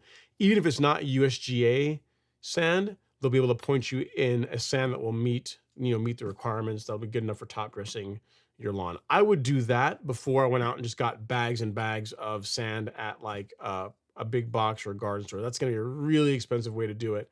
Because think about it, you need like about a cubic yard, about 1 cubic yard per 1,000 square feet. That's a lot of bags if you're buying that at whatever they charge for like a individual bag of sand. So you really want to go the bulk route if you can. Just find someone in your area that has it. Someone has a material you can use for top dressing. That I am sure about. They may not, you just have to find out what the golf courses in your area are using and just get it from the same place that they're getting their stuff from. That's the way that I would go about it. All right, Daryl's in the live stream, Fairway Bermuda Lawn. He says, what's up, everyone? Hey, Ron, just stopping by to hit that like button and enjoying the live stream. Great information, like, as always. Thanks so much, Daryl. Hopefully you're doing well. You got any big plans for the season, man? You gotta let us know. For those of you that don't know, Daryl has a YouTube channel where a Bermuda grass lawn, and he puts out content throughout the season, talking about various lawn care topics. So if you're looking for more Bermuda grass content, be sure to give him a like, subscribe, go check him out. All right, Alan Mello's up next. He says, howdy, Ron and folks. Just checking in from South Florida, currently at 61 degrees. Man, look, we're over here freezing. You're talking about 61 degrees. Is that nice? Is that not? We know that's like that's a subtle flex. It's a subtle flex is what that is right there. You didn't have to do that because most of us here are either under snow, recovering from snow, recovering from ice. And you're talking about 61 degrees in like South Florida. All right. His best turf talk channel on the tube. I appreciate that, Alan. It really does mean a lot. I'm just giving you a hard time, right? Don't take me seriously. I'm just mess with you. You got your actually, man, you sent me a picture of your lawn. I don't know if I still have it. Of the yeah, this is it. You guys want to see a really cool St. Augustine lawn? I think that's what it was. So this is his lawn. Look at that, South Florida. So there's one advantage. There's definitely an advantage living in Florida. Look at that color. Pretty sweet, right? So he's got, I believe it's an Ego mower, a Fiskars, and then a Sunjoe. So looking good, man. You're doing the business, doing the work. Looks awesome. Nice work. Thanks for stopping by to say hello. All right, next up is, that's for me. It's not for me. And then next up is Ferro Bermuda. Says, hey, Ron, I miss using the 1608, smaller prill size. You can't find a better fertilizer for shortcut lawn. I'm going back to the 1608 this season. Nice. Yeah, man, I like Humic Max. I mean, folks all the time, I get the question every year, like, say, hey, man, why don't you change your fertilizer? Why don't you go to something else? I'm like, why? This works.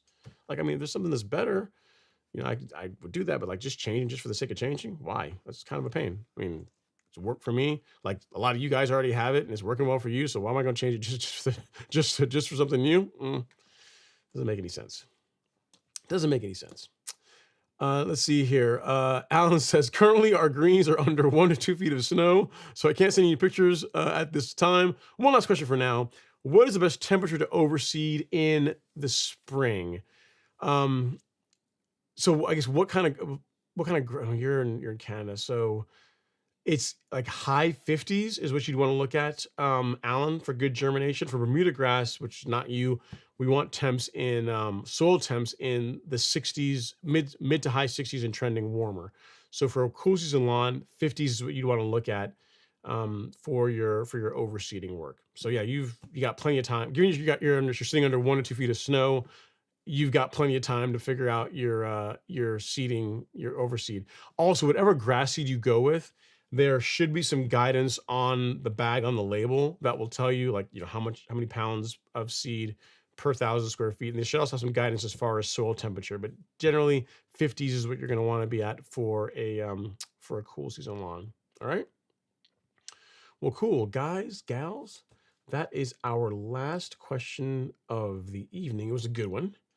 And, it's a good show, man. So we're starting to ramp up. We're starting to get there. It's starting to get warmer weather. So more folks are coming out of the woodwork, and that's good times. Can't wait for the season and see how things work out for everybody. On that note, let's cue the outro music. As always, guys, if you're looking for an excellent assortment of fertilizer, pre-emergents, fungicides, everything you need to create a lawn that your neighbors are absolutely going to envy. We would love the opportunity to earn your business at the Golf Course Lawn Store. We've got tons of great content for you to consume. I haven't even shared that with you guys yet. I can show you that as well while we're going out. Check out our resources section. We have a blog where we release content fairly frequently. Several times per month we put out a new piece of content. Here recently, we have been doing a series on caring for different grass types. So if you go to resources and then our knowledge base, We've done one on fescue, one on Kentucky bluegrass, one on zoysia, one on St. Augustine. So you can, like the fescue one was released today. A lot of work goes into these. Believe it or not, it takes quite a bit of time to put these together. And he talks about, mowing, disease prevention, fertilization, culture practices, everything. It's like this thing was like 30 something pages to write. So it's a very comprehensive guide along with the table of content. So hopefully you guys get some content out, some value out of it.